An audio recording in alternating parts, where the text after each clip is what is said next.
তো চলে এসছে, আমার মেয়েকে চুরি করে নিয়ে যাও আমার একমাত্র জামাই। বাবা, চেহারাটা তো বেশ ভালোই বানিয়েছো আমার মেয়েটাকে খেয়ে খেয়ে। আমার মেয়েটাকে কি এই শরীর দেখেই পড়িয়েছিলে নাকি? তা আমার মেয়েটাকে কিসে করে নিয়ে এলে বাবা জীবন? ওই তো মোটর সাইকেলে। কই মোটর সাইকেল তো দেখলুম না। ওই তো ওই পেছন দিকের দরজা, ওখানে রেখেছি। হ্যাঁ, তুমি তো ওই পেছন দিকের গেটটাই ভালো চেনো। আমার মেয়েটাকে ওই পালিয়ে নিয়ে যাওয়ার সময় ওই পেছন দিকের গেট দিয়ে পালিয়ে গেছিলে, তাই না? শাশুড়ি মা, এই মিষ্টিটা একটু রাখুন। বাবা, আবার মিষ্টি এনেছো? আচ্ছা, যেদিন আমার মেয়েকে নিয়ে পালিয়ে গিয়েছিলে, এই মিষ্টিটা কি পাড়া প্রতিবেশীদেরকে খাইয়েছিলে? শাশুড়ি মা, আমি তো ওই দই চিড়ে খাই না।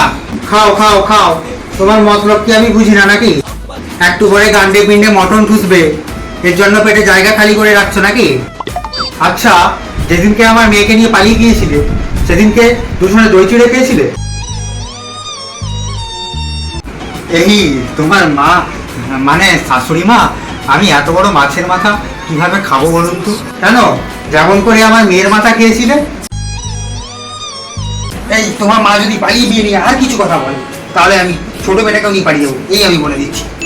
খাবো না। হ্যাঁ রে, চুয়ারের বাচ্চা।